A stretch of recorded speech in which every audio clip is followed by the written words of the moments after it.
नमस्कार, मैं शिमला से राजेश मंडोत्रा। आप दिव्य हिमाचल टीवी देख रहे हैं। शाम के 6 बज गए हैं। आज दिन भर की अपडेट इस बुलेटिन में आपके साथ साझा करेंगे। देखिए, जो आप सब्जेक्ट बुलेटिन में देख रहे हैं उनसे रिलेटेड आज बात करेंगे और आपको बताएंगे कि जो नया कर्मचारी एक्ट पारित होने के बाद कॉन्ट्रैक्ट की सीनियरिटी का मसला अलग है, लेकिन कॉन्ट्रैक्ट की पेंशन और जो हायर ग्रेड पे जैसे मसले चल रहे हैं उनका इंपैक्ट एग्जैक्टली है क्या। आज हिमाचल हाई कोर्ट के एक उस बड़े ऑर्डर की बात करेंगे जो पुलिस में रिफॉर्म्स को लेकर जारी किया गया है और उसके कारण जो हिमाचल पुलिस की व्यवस्था में होने जा रहे बदलाव को लेकर आपको एक आइडिया लग जाएगा। नियुक्तियों को लेकर हिमाचल हाई कोर्ट और राज्य सरकार के बीच में कुछ तल्खी दिख रही है। कल भी एक ऑर्डर था उपभोक्ता फोरम में जो ऑर्डर होते हैं रिडर्सल के लिए, और अगले कल एक बैठक होने वाली है जीएसटी से संबंधित जो एक ट्रिब्यूनल होता है उसमें नियुक्ति की। और इससे पहले रेरा को लेकर जो नियुक्ति की सिफारिश की गई थी हिमाचल हाई कोर्ट के द्वारा, वो भी लगभग लैप्स हो गई है। तो इन तीनों चीजों को साथ में रखकर बात करेंगे। डॉक्टरों के रेगुलराइजेशन के ऑर्डर हुए हैं और जिन विभागों में अभी नहीं हुए हैं उनमें क्या प्रोग्रेस है वो एक मसला है ही। ट्रांसफर ऑर्डर, अब आज एडमिनिस्ट्रेटिव फेरबदल में नया क्या होने वाला है या अभी तक के जो ऑर्डर की सिचुएशन क्या है वो बात करेंगे। स्कूल निदेशालय पर कल एक बड़ा धरना होने जा रहा है, उसकी बात करेंगे। और आज जो स्टाफ ट्रांसफर किया गया है वो भी आपको जानकारी देंगे। कैबिनेट में एनईपी का मसला क्या है, लोगों को वन भूमि देने को लेकर एक प्रोसेस राजस्व मंत्री ने आज मीडिया ब्रीफिंग में बताया, उसमें क्या राज्य के लोगों को कुछ जमीन मिल सकती है कि नहीं वो बात करेंगे। और बाकी जो आप देख रहे हैं बुलेटिन में सब्जेक्ट, उनसे रिलेटेड बात होगी। लेकिन सबसे इंपॉर्टेंट बात आज की कि मौसम का जो अपडेट चल रहा है वो तो लगभग अभी तक वैसा ही है जैसा हमारे सामने पहले से था। और उसमें जो नई अपडेट सिर्फ इतनी है कि फिलहाल जो हायर टेम्परेचर है उसमें कुछ इंक्रीज आपको आने वाले दिनों में दिखता रहेगा। और बीच बीच में एक दो दिन के गैप के बाद जो मौसम बदलने के कारण कुछ क्षेत्रों में बदलाव आता है मौसम में या बारिश में, वो भी होता रहेगा। लेकिन आज बात करेंगे पहलगाम पर गुस्सा जो पूरे प्रदेश में आज देखने को आपको मिला, और धरनों से शिमला परेशान क्यों है। ये राजधानी की बात आज इसलिए क्योंकि आज हमने बहुत से स्कूल के बच्चे इन धरनों में फंसे हुए देखे हैं, चाहे वो गाड़ियों में हो चाहे वो बसों में हो। और शिमला में धरनों का ये क्रम क्यों चला है, ये भी एक जो बात देखने की है। और इस अपडेट में एक बात जो महत्वपूर्ण है अभी देखने की, उसमें जो धरनों के कारण जो व्यवस्था है उसकी मैं बात कर रहा था। देखिए, आज यहां पर देवभूमि संघर्ष समिति का सचिवालय से बाहर धरना था और इस धरने में बेसिकली हुआ क्या कि यहां पर जो रुमित सिंह ठाकुर हैं, ये देवभूमि संघर्ष समिति और वो स्वर्ण मोर्चा के लिए भी इन्होंने पहले प्रदर्शन किया था। अब ये कर रहे हैं जो बजट में घोषणा हुई है, और बजट में जो इंटर कास्ट मैरिज को लेकर जो एक घोषणा की गई है, जिसमें इंटर कास्ट मैरिज की प्रोत्साहन राशि बढ़ाकर 2.5 लाख रुपए कर दी है, उस फैसले को ये वापस करने को लेकर प्रदर्शन कर रहे हैं। आज अगर हम देखें तो यहां पर जो है बड़ी देर तक ये प्रदर्शन होता रहा। अभी थोड़ी देर पहले इसको खोला गया है, लेकिन दिन भर जो बच्चे हैं वो परेशान रहे, लोग परेशान रहे। सचिवालय के बाहर प्रदर्शन, ये प्रतिबंधित क्षेत्र है शिमला पुलिस के हिसाब से जो नोटिफाई किया है एडमिनिस्ट्रेशन ने, उसके बावजूद पहले यहां दृष्टिहीन थे, आज ये आगे थे। एक दिन वकीलों का धरना था और अब अलग अलग शिमला के अलग अलग जगहों पे तारा हॉल में हुआ, यहां खलेनी में हुआ, वो जो शराब के ठेके नगर निगम खुद चलाने के लिए खोल रहा है तो उनके धरने अलग से हो रहे हैं। तो इन धरनों की वजह से शहर के लोग परेशान हैं, जिनके बच्चे स्कूल जाते हैं वो अभिभावक परेशान हैं। आज भी बच्चे गाड़ियों में बसों में रोते हुए देखे गए हैं जब उनकी बस को आगे नहीं जाने दिया। तो ये एडमिनिस्ट्रेशन और गवर्नमेंट दोनों को देखने चाहिए, या तो आप प्रतिबंधित क्षेत्र में धरने की परमिशन ना दें, परमिशन दें तो एटलीस्ट ये व्यवस्था करें कि इन बच्चों की गलती क्या है, इनको घर पहुंचने के लिए जो सुरक्षित रास्ता है वो कहां से मिलता है।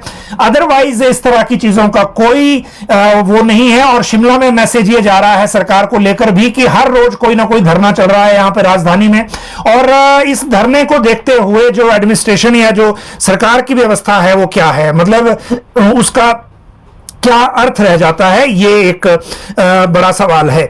बात करेंगे पहलगाम को लेकर पूरे प्रदेश में गुस्से की। देखिए आज बड़े सारे शहरों में प्रदर्शन हुए, बाजार बंद रखे गए, शिमला में भी बाजार बंद रहा, लोगों ने प्रदर्शन किए। जो हिंदू संगठन है उनके प्रदर्शन थोड़ा ज्यादा एग्रेसिव थे, लेकिन ये गुस्सा है टारगेट किलिंग को लेकर। जब धर्म के आधार पर पहचान करके किसी को मारा जाता है तो फिर उसका आउटरीच संभव है, उसका आउटरीच होता भी है। दूसरी तरफ भारत सरकार ने कल जो फैसले लिए हैं, वो जो इंटेलिजेंस का जो इनपुट उसके बाद, क्योंकि उसमें जो हथियार मिले हैं, कार्बाइन यूएस मेड थी, गोलियां चाइना मेड थी जो इस्तेमाल की गई हैं, और हथियार उनके पास वो थे जो किसी आर्मी के पास होते हैं। तो इन सारी चीजों को देखते हुए भारत सरकार ने कुछ फैसले लिए हैं। उसमें एक फैसला इंडस वाटर ट्रीटी को लेकर है। अगर इस ट्रीटी को लेकर पूरी तरह से लागू करना है और पाकिस्तान का पानी बंद करना है तो हिमाचल में चंद्रभागा पर भी एक डैम बनाना पड़ेगा, जिसको लेकर एक प्रोसेस पहले से चल रहा है। हालांकि जो रावी के पानी को बंद करने को लेकर इससे पहले शाहपुर कंडी बैराज लगभग तैयार हो गया था, लेकिन वहां पर पानी को उतना बंद नहीं किया गया था। अब मुझे लगता है भारत सरकार नए सिरे से इस व्यवस्था को देखेगी। रिटेलिएशन में पाकिस्तान ने भी आज कुछ फैसले लिए हैं। हिमाचल में जहां आर्मी में लोग ज्यादा हैं वहां इस तरह की घटनाओं को क्लोजली देखा जाता है। हम लोग भी आपको इस बारे में अपडेट करते रहेंगे। लेकिन सबसे बड़ी बात है कि बहुत सारी चीजों को लेकर हमें बड़ी एहतियात के साथ आगे बढ़ना है। पहली बात तो ये कि जो पहचान, धर्म की पहचान के आधार पर किलिंग हुई है, उसका जवाब देना जरूरी है। दूसरा, अगर मारने वाला भी ये कह रहा है कि जिसको छोड़ा, मारने से छोड़ दिया, उसको बोला कि जा मोदी को जाके बताओ, तो इसको भी आप साइकोलॉजिकल वारफेयर में समझ सकते हैं। फर्क सिर्फ उन लोगों के लिए है, चाहे वो पॉलिटिकल पार्टीज हैं, चाहे पॉलिटिकल पार्टियों के नेता हैं, जो ये कह रहे हैं कि आतंकवाद का कोई धर्म नहीं होता। और इस स्टेटमेंट पर जो लोग ये स्टेटमेंट देते हैं उनको अपने अंदर पहले देखना चाहिए, या क्या जो ऐसी जगहों पर ये जाके जब फंस जाएंगे तो क्या इन्हें अपनी पहचान वहां क्या बतानी है उस आतंकी के सामने जिसके हाथ में बंदूक है और वो निहत्थे व्यक्ति को सिर में गोली मार रहा है, उसके सामने उसको क्या कहना है। ये सारी चीजें देखने की अभी हैं। जो बाकी लोग सारी चीजें समझते हैं, आने वाले दिन हो सकता है कुछ टेंशन के हों दोनों देश के बीच में। आज प्रधानमंत्री ने बिहार की रैली से जब उन्होंने कहा कि इस घटना को लेकर बात करने के लिए शुरुआत की, तो उन्होंने हिंदी से अपने भाषण को इंग्लिश में कन्वर्ट कर लिया और यह कहा कि मैं यहां से वर्ल्ड को बताना चाह रहा हूं, दुनिया को बताना चाह रहा हूं। तो अगर देश का प्रधानमंत्री दुनिया को संबोधित करते हुए उस लैंग्वेज का इस्तेमाल कर रहा है जिसको बाहर के देश समझ रहे हैं, तो आप समझ सकते हैं कि आने वाले दिनों में कुछ एक्टिविटी होगी। यह एक्टिविटी किस नेचर की होगी, यह डिपेंड करेगा कि सुरक्षा एजेंसियों को क्या प्रूफ मिलते हैं इस पूरे नेटवर्क के, जो नेटवर्क कश्मीर में पहलगाम में टारगेट किलिंग को करने आया था। इस तरह से चीजें होंगी और आने वाले दिनों में हिमाचल में भी इसका असर आपको देखने को मिलेगा। बैंस को लेकर, ये युद्धवीर सिंह बैंस की मैं बात कर रहा हूं, इनको जमानत मिल गई है और ये जमानत हिमाचल हाई कोर्ट से मिली है। इनसे रिलेटेड एक मामला आपको याद है चल रहा है यहां पर जो विजिलेंस में, क्योंकि ये ईडी के केस में मुख्य शिकायत करता है जो नादौन या ज्वालामुखी के बीच में एक स्टोन क्रशर था जिसको ईडी ने फिर अरेस्ट कर लिया था। उस केस में ये मुख्य शिकायत करता है। इन्होंने पूर्व सरकार के, भाजपा सरकार में कांगड़ा बैंक से लोन लिया था, उस लोन का केस इनके ऊपर विजिलेंस में दर्ज हुआ है और वहां अब इनको जो बेल है, regular bell Himachal high court ने दे दी है। 20 करोड़ के लोन का ये मामला है, मिस एप्रोप्रिएशन के आरोप इन पे लगे थे और अब इनको और इनके बेटे को, हरीश जिनका नाम है, उनको रेगुलर बेल मिल गई है हाई कोर्ट से। और ये अपडेट आज इस बुलेटिन में आपको हमने सूचना के लिए दी। पार्ट टाइम वर्कर अपने लिए अलग से डिमांड कर रहे हैं। और ये डिमांड क्या है ये भी जानना जरूरी है। देखिए, पटवार वृत्तों में पार्ट टाइम वर्कर 7 साल पूरे हो गए हैं इनको, लेकिन इनको दैनिक वेतनभोगी अभी भी नहीं बनाया गया। और इसके कारण इन्होंने यहां आकर मुख्यमंत्री को ज्ञापन दिया था। हमें तो सिर्फ प्रेस नोट दिया जिसमें यह जानकारी है।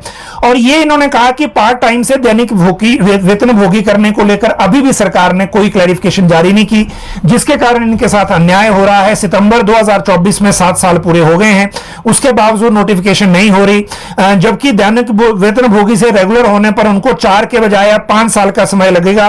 और सरकार इस बारे में जल्दी आदेश करे ताकि इनके साथ कोई अन्याय ना हो, ये इन्होंने डिमांड की है। और इसके बाद अगली जो बात है वो कैबिनेट में एनईपी के मामले को लेकर है। आज शिक्षा सचिव राकेश कंवर ने शिक्षा विभाग की बैठक की। उच्च शिक्षा में, कॉलेज के एजुकेशन में राष्ट्रीय शिक्षा नीति इस सेशन से लागू हो रही है, जो जून से सत्र शुरू होगा। उसको लेकर आज शिक्षा सचिव ने ये आदेश किए हैं कि जो ये है जो एनईपी का मैटर, इसमें बदलाव जो होने हैं उसको लेकर कैबिनेट का नोट बनाया जाए। और कैबिनेट के मेमो में फिर जो जो चीजें लेनी है वो इसके लिए जो जरूरी है वो शिक्षा विभाग से लेकर खासकर जो प्रदेश विश्वविद्यालय के कुलपति हैं उनसे बात करके ये एजेंडा जल्दी तैयार किया जाए। तो ये अगली कैबिनेट की बैठक में राष्ट्रीय शिक्षा नीति का मामला आने वाला, नेशनल एजुकेशन पॉलिसी का मामला आने वाला है। संस्कृत या शास्त्री, ये हमारे कमेंट बॉक्स की ही एक अपडेट है। बेसिकली क्योंकि राज्य सरकार अब टीजीटी संस्कृत भर्ती कर रही है शास्त्री की जगह, और उसके लिए एजुकेशन बोर्ड टेट ले रहा है नए सिरे से। तो जो जिन लोगों ने शास्त्री में टेट कर रखा है उनको लेकर ये उन्होंने ये क्वेरी पूछना चाहिए थी कि अगर उनके पास ये ऑप्शन हो कि वो उनके लिए भी क्या संस्कृत का टेट करना जरूरी है। तो अभी एजुकेशन डिपार्टमेंट से तो अभी हमें रिप्लाई नहीं मिला था, लेकिन एजुकेशन बोर्ड से क्लैरिटी हो गई है कि शास्त्रीय टेट का सिलेबस और जो संस्कृत टेट का सिलेबस एक ही है, इसीलिए दोनों लगभग सेम है, इनमें कोई बदलाव नहीं है। तो जिन लोगों ने शास्त्री में टेट किया है उनको संस्कृत में टेट करने की जरूरत नहीं है। ये अभी तक एक क्लैरिफिकेशन की तरह एक सूचना है जो हमने आपको साझा की। अब बात करते हैं हिमाचल में लोगों को वन भूमि देने की तैयारी कर रहे हैं राजस्व मंत्री जगत सिंह नेगी, जिन्होंने आज प्रेस वार्ता के जरिए इसका जानकारी दी और यह कहा कि मुख्यमंत्री ने एक एफआरए कैलेंडर नोटिफाई कर दिया है। उस कैलेंडर के मुताबिक लोग वन भूमि के लिए अप्लाई कर सकते हैं।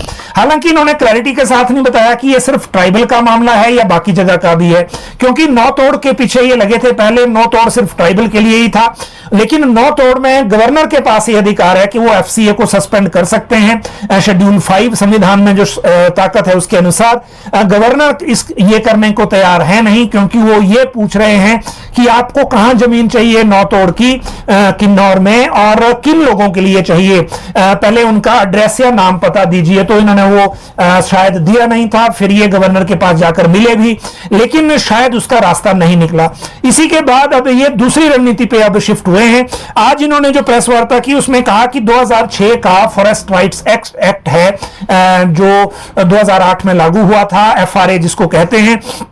इसके तहत जो लोग वन पर निर्भर थे पहले 2005 से पहले, या 3 पुश्तों तक जो उस क्षेत्र में उस वन भूमि से अपना गुजारा करते रहे हों, उनको वो वन भूमि दी जा सकती है। ये इन्होंने बात कही और ये कहा कि इसके लिए जो एफआरसी हैं, फॉरेस्ट राइट्स कमेटीज, पंचायत की ग्राम सभा है, एसडीएम की कमेटी है और डीसी की कमेटी है। तो 15 अगस्त तक इसको कंप्लीट करना है प्रोसेस को। एसओपी जारी कर दी है, एफआरए कैलेंडर जारी कर दिया है। कम्युनिटी राइट्स जिनके हैं वो अप्लाई कर सकते हैं एफआरसी के पास, फॉरेस्ट राइट कमेटी के पास, और उसके बाद फॉरेस्ट राइट्स कमेटी ने उसको एक टाइम शेड्यूल में पूरा करना है। फिर ग्राम सभा को देना है, ग्राम सभा ने एसडीएम को देना है, एसडीएम ने डीसी को देना है। लेकिन इसमें कितने जिलों में ये हो पाएगा, क्योंकि इन्होंने कहा कि 300 लोगों को हम किन्नौर में ये लाभ दे चुके हैं, तो बाकी जगह कैसे होगा, ये जब कैलेंडर आएगा उसके बाद हम आपको विस्तार से बात बता पाएंगे। लेकिन अभी सिर्फ इतना है कि कि मंत्री ने एक शेड्यूल जारी कर दिया है। उस शेड्यूल के मुताबिक अब आगे एक्टिविटी जो है वो ग्राम सभा और जो एफआरसी है वहां से शुरू होकर डीसी तक ये कंप्लीट होनी है। टूरिज्म, बॉर्डर टूरिज्म पर एक फैसला हुआ है। वैसे देखिए, आज मुख्यमंत्री सुखविंदर सिंह सुक्खू ने 2 बैठकें ली हैं। एक तो उनकी आईटीबीपी के लोगों के साथ, जो आईटीबीपी के यहां आए थे सीमांत कमांडर ये देहरादून से संजय गुंजियाल, इनके साथ मुलाकात हुई, क्योंकि किन्नौर में जो चाइना बॉर्डर है वो आईटीबीपी के पास है, उत्तराखंड में भी चाइना बॉर्डर आईटीबीपी के पास है। तो इन्होंने मुलाकात की और इन्होंने कहा, जो आईटीबीपी के अधिकारी हैं, कि हम बॉर्डर एरिया में, अग्रिम बॉर्डर, एडवांस बॉर्डर एरिया में 15 नई सड़कें बना रहे हैं और ये सड़कें किस तरह से बनेंगी वो भी इन्होंने बताया। सांगला वैली और कौरिक में 3 नई सड़कों का निर्माण को लेकर जो काम चल रहा है उसके बारे में भी अपडेट दी। मुख्यमंत्री ने इनको कहा कि बॉर्डर टूरिज्म बढ़ाने को लेकर आईटीबीपी हमारी मदद करे, ताकि जो इनर लाइन परमिट है और बाकी सारी चीजें हैं उसको लेकर निर्णय लिया जा सके। और दूसरी बात यह कही कि जो सीमावर्ती ग्रामीण क्षेत्र हैं उनके जो उत्पाद हैं वो आईटीबीपी उनका इस्तेमाल करे, ताकि लोगों को उसका फायदा मिल सके, जो अभी तक हुआ नहीं था। दूसरी तरफ बड़ी बात यह है कि दूसरी जो मीटिंग हुई वो एग्रीकल्चर और हॉर्टिकल्चर की थी। मुख्यमंत्री ने कहा कि इन दोनों सेक्टर्स में अगले साल सरकार 2000 करोड़ खर्च करने जा रही है। कृषि और बागवानी उत्पादों की जो प्रसंस्करण है और जो मार्केटिंग है उस पर सरकार फोकस कर रही है और इसी में आगे जो ज्यादा काम जो है वो सरकार करेगी, ये बात इसमें कही गई है। एक और बात जो आप बुलेटिन में नहीं देखेंगे, विमल नेगी की मौत के बाद 2 तरह की इंक्वायरी अलग अलग चल रही है। एक पुलिस कर रही है, दूसरी एडमिनिस्ट्रेटिव इंक्वायरी सरकार को सौंप दी गई है, जिस पर अभी तक निर्णय कोई हुआ नहीं है एक्शन को लेकर आगे करना क्या है। लेकिन इस बीच आज बिजली बोर्ड में बिजली कर्मियों ने भ्रष्टाचार को, पावर सेक्टर में भ्रष्टाचार को खत्म करने को लेकर शपथ ली है। साथ में इंजीनियर सुनील ग्रोवर की अध्यक्षता में एक हाई पावर कमेटी का गठन किया है, जो पावर सेक्टर में पनप रहे भ्रष्टाचार पर अंकुश लगाने का काम करेगी। इस कमेटी को इस भ्रष्टाचार से अवगत कराने को लेकर भी काम दिया गया है। ये बड़ी अपडेट है। हालांकि हाई कोर्ट में इनके परिजन गए हैं और वहां पर 3 हफ्ते का टाइम सरकार को दिया है वहां स्टेटस रिपोर्ट दायर करने को, और इस रिपोर्ट के बाद यह तय होगा कि अगला इसमें अपडेट क्या रहने वाला है। बात करेंगे इसके बाद जो स्टाफ शिफ्ट किया गया है, और यह है एजुकेशन का। जब स्कूल निदेशालय बन गया और हायर एजुकेशन खत्म होकर कॉलेज निदेशालय हो गया, तो आज हायर एजुकेशन के जो डायरेक्टर हैं उन्होंने अपने अधिकारियों और मिनिस्ट्रियल स्टाफ को शिफ्ट कर दिया है। डायरेक्टरेट ऑफ स्कूल में अमरजीत शर्मा ने ऑर्डर किए हैं। इसमें additional director, joint director, deputy director सहित मिनिस्ट्रियल स्टाफ के 94 कर्मचारियों को डायरेक्टरेट ऑफ स्कूल में शिफ्ट कर दिया है। IT cell, superintendent, PN clerk सहित ये एक निदेशालय में सेवाएं देंगे। 83 कर्मचारियों को अलग से शिफ्ट किया है। ये पहला ऑर्डर है नया डायरेक्टरेट बनने के बाद, और अगली जो रणनीति है वो सरकार इसमें अलग से करेगी। अगली बात है स्कूल निदेशालय को लेकर धरने की। देखिए, कल प्राथमिक शिक्षक संघ, प्राइमरी टीचर फेडरेशन एक डायरेक्टरेट बनाने के खिलाफ, और जिस तरह से यह डायरेक्टरेट बनाया गया उसके खिलाफ कल प्रदर्शन करने जा रहा है। यह प्रदर्शन होगा जो एलिमेंट्री डायरेक्टरेट पहले था, या अब जो स्कूल निदेशालय है लालपानी, उसके बाहर इन्होंने एडवांस में नोटिस दिया हुआ था। 10,000 लोग लाने की बात इन्होंने कही थी। कल लग जाएगा पता कितने लोग आते हैं इसमें, लेकिन इन्होंने ये कहा है कि हम इसलिए कर रहे हैं कि सरकार ने जो डिसीजन लिया है वो टीचर्स की, जो प्राइमरी टीचर्स हैं उनके खिलाफ है, प्राथमिक शिक्षा के खिलाफ है। फैसला लेने से पहले हमारे से जो बात करने को लेकर कहा गया था वो भी नहीं की गई, और बाकी जो चीजें हैं, जो खाली पद हैं उनको भरा नहीं जा रहा, और एक तरफा फैसला सरकार ने लिया है। इसके खिलाफ ये प्रदर्शन करेंगे, तो कल इस प्रदर्शन को भी देखेंगे। ट्रांसफर ऑर्डर की बात करें तो आपको याद है कि 24 एचएएस के ट्रांसफर हुए थे, जिसमें 20 एसडीएम थे। लेकिन अब एक ट्रांसफर ऑर्डर होने वाले हैं एडीसी और जो आईएएस अधिकारी हैं उनके, और ये आज ऑर्डर की कॉपी शायद निकल जाए, और साथ में फिर इसके बाद बचेंगे डीसी और एचओडीज, और ये अलग अलग 2 तरह की फाइलें हैं जो अभी भी प्रोसेस में हैं, और आज एक प्रोसेस से निकल भी गई है, तो उसमें पता लग जाएगा कि वो किस तरह के ऑर्डर इसमें होते हैं। लेकिन जो प्रशासनिक फेरबदल की प्रक्रिया है वो नियमित रूप से अभी चल ही रही है, और आने वाले दिनों में 1-2 दिन में आपको इसका अपडेट देखने को मिल जाएगा। जहां तक बात डॉक्टरों की रेगुलराइजेशन की है, तो आज जो स्वास्थ्य सचिव हैं एम सुधा देवी, उन्होंने एक ऑर्डर जारी किया है। 246 डॉक्टरों को रेगुलर किया गया है जो अनुबंध पे थे, और इनको कुछ शर्तों के साथ जो पहले से अवेलेबल हैं उसके साथ रेगुलर किया गया है।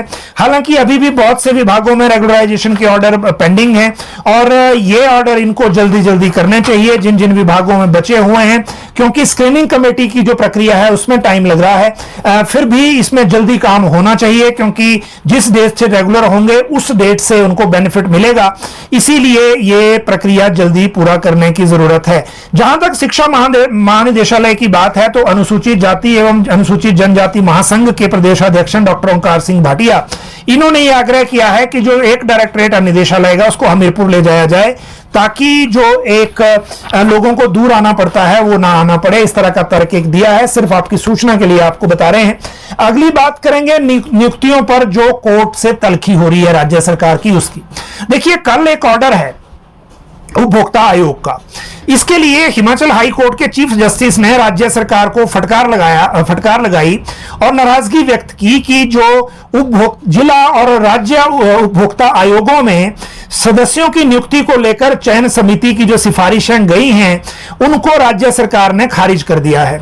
और ये खारिज किया है जो कंपिटेंट अथॉरिटी या सक्षम प्राधिकारी उन्होंने, और ये कहा कि वह जो नियम 220 है इसका जो नियुक्ति का उपभोक्ता संरक्षण परिषद सदस्य नियुक्ति का, उसमें नियम 610 जो है उसके तहत वो इस जो रिकमेंडेशन आई है कोर्ट से उसको स्वीकार करने में असमर्थ हैं। तो सीजे ने कहा इसमें चीफ जस्टिस ने कि इसमें चीफ जस्टिस गुरमीत सिंह संधवालिया और न्यायाधीश रंजन शर्मा की ये डिवीजन बेंच थी, और इन्होंने ये कहा कि अपनी स्थिति सरकार स्पष्ट करने के लिए सरकार को अंतिम अवसर दिया जा रहा है। 11 अप्रैल 2025 के आदेशों की अनुपालना नहीं की गई तो संबंधित अधिकारी के खिलाफ आपराधिक अवमानना का मामला दायर किया जाएगा। और जो 21 अप्रैल को एक कार्यालय आदेश लगाया गया था रिकॉर्ड पर 21 अप्रैल 2025 का, जिसमें कोर्ट से गई रिकमेंडेशन को रिजेक्ट कर दिया गया था, तो उसको कोर्ट ने ठीक नहीं माना। अब दूसरी बात आपको बताते हैं कि RERA real estate regulatory authority के लिए हिमाचल हाई कोर्ट के चीफ जस्टिस की अध्यक्षता में एक कमेटी थी, जिसमें सेक्रेटरी हाउसिंग और सेक्रेटरी लॉ मेंबर थे। इसमें प्रबोध सक्सेना भी एक दावेदार थे। उनकी रिकमेंडेशन नहीं हुई, उसके बाद उनको 6 महीने की एक्सटेंशन सरकार ने दिलवा दी। लेकिन जो रेरा में नियुक्ति के लिए नाम भेजे गए थे हिमाचल हाई कोर्ट से, उन नामों का जो पैनल था वो भी एग्जॉस्ट हो गया, मतलब लैप्स हो गया, क्योंकि उसके लिए 30 डेज वर्किंग डेज जो होते हैं 30 उसकी अवधि होती है, और वो भी लैप्स हो गया। तो ये दूसरा मामला है जब हाई कोर्ट की कमेटी की रिकमेंडेशन गई, वो भी नहीं हुई, तो ये 2 मामले हो गए। अब कल आपको बताते हैं कि जीएसटी के ट्रिब्यूनल के एक मेंबर, टेक्निकल मेंबर की अपॉइंटमेंट होनी है। उसमें भी सिलेक्शन कमेटी में चीफ जस्टिस मेंबर हैं, अध्यक्ष हैं, और बाकी इसमें चीफ मुख्य सचिव हैं, सेक्रेटरी एक्साइज एंड टैक्सेशन हैं, सेक्रेटरी जीएडी हैं, इस तरह के लोग इसमें बीच में मेंबर हैं। और इनकी भी कल जो दावेदार हैं उनको सिलेक्शन को लेकर चीफ जस्टिस के पास ये मीटिंग है, तो ये तीसरी हो जाएगी। तो ये एक तरफ से कोर्ट से कमेंट्स आ रहे हैं, दूसरी तरफ से रिकमेंडेशन लागू नहीं हो रही है, तो ये मामला मतलब थोड़ा ऐसा है कि जो तलखी की तरफ को बढ़ रहा है, इसीलिए हमने इसकी जानकारी आपको दी। अब अगली बात करते हैं, और अगली बात है जो पुलिस को लेकर एक बड़ा ऑर्डर है। देखिए, पुलिस को लेकर एक जो डिवीजन बेंच है, इसमें जस्टिस तरलोक सिंह चौहान और दूसरे जो हैं जस्टिस सुशील कुकरेजा इसमें हैं, और इसमें कोर्ट ने राज्य की पुलिस में बड़े जो रिफॉर्म है वो करने को लेकर ऑर्डर किया है, और यह भी कहा है कि पुलिस में अकाउंटेबिलिटी, मिसकंडक्ट और सिस्टमैटिक डेफिशिएंसीज जो हैं, कमियां जो हैं, उनको दूर करने के लिए ये फैसले लेना जरूरी है। साथ में जो बिहेवियर और अधिकारियों का जो पैटर्न है इन्वेस्टिगेशन और क्रिमिनल इन्वेस्टिगेशन के मामलों में, उसमें सुधार की जरूरत है। साथ में यह कहा कि जो पोस्टिंग है गजेटेड ऑफिसर्स की एसपी ऑफिसेज में, वो सुपरविजन के लिए की जाए। इंटर डिस्ट्रिक्ट पोस्टिंग के लिए क्लियर गाइडलाइन बनाई जाए। हर 3 महीने के बाद पुलिस कर्मचारियों का मेडिकल फिटनेस चेक किया जाए कि वो क्या उस काम करने को लेकर फिट भी हैं कि नहीं। जो कैडर ऑफिसर्स की जो पोस्टिंग है कैडर पोस्ट में, वो आईपीएस रूल्स के हिसाब से की जाए। हाईवे पेट्रोल्स बनाया जाए। फिर सेक्शन 15 बीएनएस की है नोटिफिकेशन, उसके बारे में रिवीजन करने को कहा। पुलिस रूल्स के रिवीजन करने को कहा। स्पेशल कोर्ट जो है स्पेशल क्राइम के लिए, उसकी एस्टेब्लिशमेंट के रूल्स बनाने को कहा। और जो एफएसएल लैब्स में इंप्रूवमेंट की जरूरत है वो भी इसमें करने को कहा है। साथ में ensuring police official are not posted in their home subdivisions, और जो मैक्सिमम टेन्योर है पोस्टिंग का वो भी पहले फिक्स होना चाहिए। ये बड़े डायरेक्शंस जो हैं वो कोर्ट की तरफ से दी गई हैं। इन डायरेक्शंस को लागू करने पर पुलिस में बड़े बदलाव होने वाले हैं, जो आने वाले दिनों में अभी होंगे। राज्य सरकार इसमें कंप्लायंस देगी, उसमें भी पता लग जाएगा कि उसमें कितनी चीजें अभी तक हुई हैं। अगली बात करेंगे जो महत्वपूर्ण मामला है हायर ग्रेड पे और कॉन्ट्रैक्ट की पेंशन का। देखिए, जो ये मामला इसलिए है क्योंकि बड़ी सारी क्वेरी इससे रिलेटेड आती रहती है। पहली बात आपको मैं बता दूं कि जो हायर ग्रेड पे और कॉन्ट्रैक्ट पेंशन का मामला है, उसमें कॉन्ट्रैक्ट पेंशन को लेकर एक जो आरटीआई के तहत भी फाइनेंस ने रिप्लाई किया है, ये फाइनेंस पेंशन से रिप्लाई गया है जो प्रार्थी है उनको, और गवर्नमेंट ऑफ हिमाचल प्रदेश से गया है। उन्होंने ये कहा है कि शीला देवी केस जिसमें कॉन्ट्रैक्ट को पेंशन के लिए काउंट करने को कहा गया था, बहुत सारे लोगों को उसकी पेंशन आगे मिली भी। बाद में जब ये कर्मचारी एक्ट आया तो उसके कारण कुछ विभागों ने ये केस होल्ड कर लिए।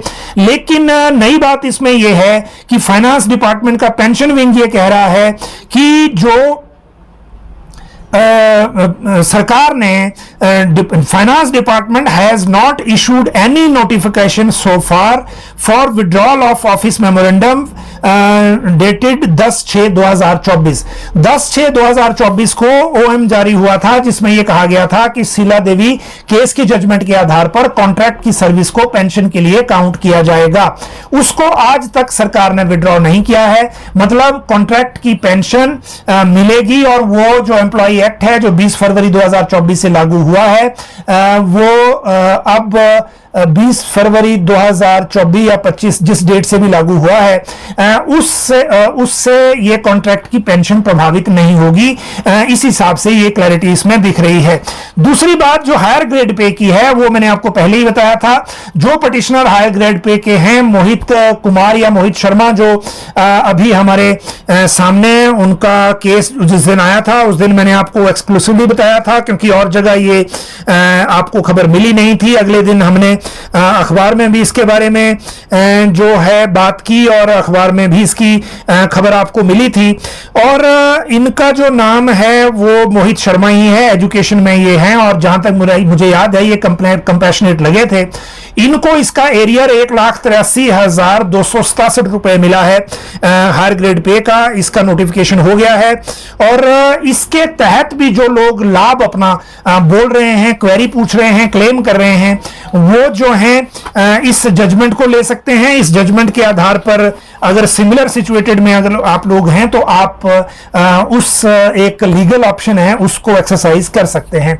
बाकी इन प्रिंसिपल अभी फाइनेंस से कोई इसका ऑर्डर अलग से हुआ नहीं है। तो ये आज की कुछ प्रमुख अपडेट्स थी। आपके पास अगर क्वेरी है तो आप इसी कमेंट बॉक्स में करें ताकि हम उसको आपको जवाब दे सकें। और आप सब लोग लाइव जुड़े, बहुत बहुत शुक्रिया।